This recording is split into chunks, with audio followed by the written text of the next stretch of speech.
Man's Search for Meaning by Victor Frankl, which talks about Victor Frankl's experience in Auschwitz concentration camp during World War II, where he suffered severe hunger, fatal illnesses, harsh living conditions, and witnessed barbaric crimes and death of fellow prisoners. His family members, including his wife, father, mother, and brother, could not survive through these camps and died. However, Frankl survived because he found meaning in his suffering. The salvation of man is through love and in love. One morning when the prisoners had to march to the work site, a man marching next to Frankl said, "If our wives could see us now, I do hope they are better off in their camps and don't know what is happening to us." This brought the thought of Frankl's own wife to his mind, and he realized that love goes beyond the physical body of the beloved. It finds its deepest meaning in his spiritual being, his inner self. Whether or not he's actually present, whether or not he's still alive at all, ceases to matter somehow. He did not know whether his wife was alive and had no means of finding out, but at that moment it ceased to matter. He later said, "There was no need for me to know. Nothing could touch the strength of my love, my thoughts, and the image of my beloved. Had I known that my wife was dead, I think I would still have given myself, undisturbed by that knowledge, to the contemplation of her image, and that my mental conversation with her would have been just as vivid and just as satisfying. Set me like a seal upon thy heart. Love is as strong as death." This intensification of inner life helped the prisoners find a refuge from their emptiness, desolation, and spiritual poverty of their existence by letting them escape into the past. Everything can be taken away from a man, but one thing, the last of human freedoms, to choose one's attitude in any given set of circumstances, to choose one's own way. All through our lives, every day, every hour, and every moment, we face situations and respond. And between that situation or stimulus and its response lies the last human freedom, to choose how to react. Though a lot of us go through lives being oblivious of this freedom, Frankl realized the essence of that freedom which he held within himself, and that no man, no situation, and no war could take away from him his freedom to choose his own way. Unlike other prisoners who had given all hopes of a meaningful life, Frankl chose to find meaning in his suffering. He decided to put his experience in the concentration camp towards developing the most influential therapies in the worlds of psychiatry and psychology, logotherapy, which would in turn help countless people to find the lost meaning in their lives. Without a why, we die. One of the prisoners in the camp confided in the author and told him about a strange dream he had had in February 1945. In his dream, he heard a voice saying that he could wish for something, that he could ask anything he wanted to know and he will be answered. So he asked, when would the war be over for him? When would they be free from the suffering? And the voice in his dream said, March 30th. He was hopeful and convinced that the voice of his dream was right. However, as the promised day drew nearer, the war heightened, and it became quite unlikely to be free on the promised date. On March 29, his friend fell ill. On March 30th, the day when his prophecy had told him that he would be free, he became unconscious. And on March 31st, he died. The cause of his death mentioned on paper was typhus, but it was the sudden loss of hope that killed him. That why, because of which he was living, that hope of being free, that liberation that never came, and that why that died, kills him. The death rate in the week of Christmas 1944 and 1945 increased beyond all previous records. The chief doctor of the concentration camp opined that it wasn't because of the severe working conditions or scarce food supplies or extreme weather conditions or the epidemic burst at all. It was simply because the prisoners naively hoped that they would be home for Christmas, and as the day drew closer but the situations just got worse, their why started to die, and so did they themselves. The meaning of life. I really like the way it deals with the question about the meaning of life. It says, and I quote, "It does not really matter what we expected from life, but rather what life expected from us.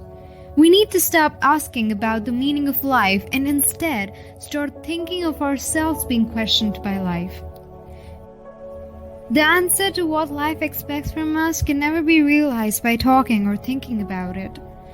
The answer to this question lies in right actions. The meaning of life finally lies in our responsibility to look at our lives and its problems and in solving them on a consistent basis, day after day, every day. Every individual is unique.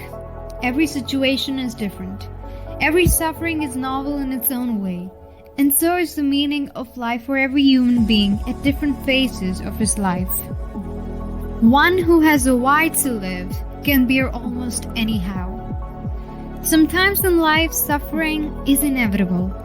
However, the moment we crown our sufferings, being fully aware of the power within us, being fully aware of that freedom of choice, gives some meaning to our suffering, we can never really suffer. Suffering ceases to be suffering the moment it finds meaning. In the camp, there were two prisoners who talked about their suicidal intentions. They talked about how they had no meaning to live. Life became pointless and going through it was of no use. However, they didn't end up hanging themselves because they realized that life still had something in store for them. For one of the prisoners, it was his child waiting for him in a foreign country, and for the other, who was a scientist, it was a series of books that needed to be finished and published. One became conscious of the responsibility he bore for another human being who awaited his return, and the other realized his unfinished work which could not be done by anyone else. They now knew their why, and they were able to bear almost anyhow. Existential vacuum. When a human being believes he has lost the will to live, when life seems meaningless and unworthy of pursuit, one feels useless in all aspects, he is said to experience existential vacuum, in which his mere existence in this world seems unwanted. People going through existential vacuum show signs of depression, aggression, and addiction. Logotherapy, the way out of existential vacuum. Logotherapy aims at pulling people out of existential vacuum by giving their existence and their life ahead a meaning. Logotherapy is built on the foundation that it is a fundamental human need to have some meaning in life. Just like we need oxygen to survive, we need meaning. Something or someone to live for. A meaning which might not mean anything to the world, but it means something to us. According to logotherapy, we can find meaning by three ways. First, by doing great work, which means living like Steve Jobs, following one's calling and doing that thing you love. Second, by suffering the unavoidable suffering. An example of this is the author himself. He had to suffer the inescapable suffering. However, in that suffering too, he found meaning. During his time in the camp, he'd visualized himself giving lectures on the psychology of concentration camp, and that vision became his why, owing to which he was able to survive the inhuman conditions of the camp. And through this book, he conveys that human life, under any circumstance, never ceases to have meaning. This infinite meaning of life includes suffering and dying, privation and death. Someone looks down on each of us in difficult hours. A friend, a wife, somebody alive or dead, or a God. And he would not expect us to disappoint him. He would hope to find us suffering proudly, not miserably knowing how to die. But it is worth remembering that the suffering must be unavoidable. If it were avoidable, the meaningful thing to do would be to remove its cause, because suffering unnecessarily is masochistic rather than heroic. The third way is by experiencing something or someone. I personally found this the most useful way to get out of existential vacuum and to find meaning in life, because often we don't end up finding a particular thing or work we enjoy doing easily, nor are we subjected to an unavoidable suffering. Therefore, in such situations, one should experience new things, new skills, new cultures, new fields, and new streams, and see what they find interesting and would enjoy pursuing. Lastly, experiencing someone by loving them. Love is the only way to know a human being completely, to know not only their strengths but also their weaknesses and scars. It is only through love can we realize what someone is truly capable of and help them actualize their potentials. If it is not about healing the scars of the other person and helping him rise, it is not love at all. An example for this is Mahatma Gandhi. He didn't discover the meaning of his life in work or in struggle, but rather by experiencing the situation of his own country and its people, and knowing that they didn't deserve to be treated that way. In the contemporary world, we have enough to live by, but nothing to live for. We have the means, but no meaning. And finding meaning in life is often stressful, and it is an unavoidable struggle in itself. However, it is worth remembering that what man needs is not a stress-free life with no struggles, but what he really needs is something meaningful to stress about and to struggle for. So if man experiences stress and struggles to find meaning, it is a meaningful stress and it is a meaningful struggle. Paradoxical intention. Paradoxical intention is a technique used in logotherapy. It is used to help patients overcome all sorts of obsessions, compulsions, and psychological problems like stuttering, sleeplessness, depression, obsessive compulsion disorder, fear of failure, sexual neurosis, getting rid of a limiting belief, etc. Paradoxical intention is primarily used in two situations. First, when fear brings about that which one is afraid of, for instance, fear of failure. The more one is afraid to fail, the more likely they are to fail. In such cases, paradoxical intention says to stop fearing, because fearing about something manifests that thing. Someone is afraid to fail, they eventually fail and never try again. However, when they stop fearing and instead become comfortable with failure, they work despite of it and in turn become unstoppable. When we stop fearing failure and become okay with it, we end up being confident even in failure, and our mind becomes calm because it no longer fears, and a calm mind can do what an anxious mind can never. The second situation in which paradoxical intention is used is when the hyperintention makes it impossible what one wishes. For instance, insomnia. The more one tries to fall asleep, the more awake they end up being. Imperfectionism. The more one strives for perfection, the more impossible beginning the task becomes in the first place. The more one wishes to do everything perfectly, the more difficult it becomes to do anything properly. In impressing someone, the more we try to impress someone, the less interesting we appear. In creativity, the more we try being creative, the more we lack original ideas. In happiness, the more we self-affirm that we're happy, the more it acts as a reminder that we're not. In the meaning of life, the more we look for the meaning of life, the more meaningless it seems. This is a phenomena that can be seen a lot in our day-to-day lives. People pursuing happiness, fame, money, peace, etc. The problem with this approach is that these things are byproducts of doing the right thing. You see, we're pursuing the byproducts when we should be pursuing the things that give us these things as byproducts. And I know where this confusion is kind of coming from. This is really famous film, The Pursuit of Happiness, where a guy struggles through life being a stockbroker, and when he becomes a stockbroker, he's happy. The film is great, but there is a huge typo in its title. He wasn't pursuing happiness at all.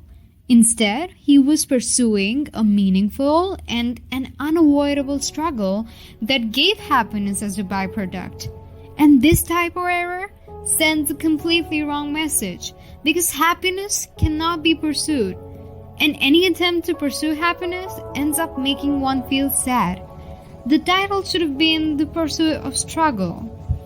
I want to emphasize on the fact that it should be an unavoidable struggle, because if you're struggling through something that's avoidable, it is stupidity. I hope you realize that pursuing a byproduct is useless. So the cure to sleeplessness is to not try sleeping at all, but to stay awake for as long as possible. In order to be a perfectionist, don't care about perfectionism at all. Just do the thing at hand. There is an experiment which shows how perfectionism can ruin things. A volunteer was given a piece of paper and was asked to draw a random circle on it. After which he was given another piece of paper, but this time he was told to draw the most perfect circle possible. It should change its directions at every point, it should be equidistant from its center, and it should have a uniform radius throughout. It turns out that the first circle drawn, which was supposed to be rough, ended up being nearly perfect, and the other circle, which was supposed to be perfect, didn't even look like a circle in the first place. This explains that perfectionism overburdens our mind with unnecessary details which really don't matter at all. Instead, if we just do something without worrying about being perfect, it turns out that with a calm and free mind, those unnecessary details fall into place on their own. In order to impress someone, don't try impressing them at all. Instead, be honest and open about your insecurities. You'll be surprised to see how charismatic you appear. When artists and writers struggle with creativity, they are asked to take a break and not be creative at all. Coming to happiness. In an experiment, a set of people suffering from depression were divided into two groups. In one group, the patients were told to practice affirmations and convince themselves standing in front of the mirror that they were happy. In the other group, patients were told to write down what they genuinely felt and accept their sadness and even weep a little.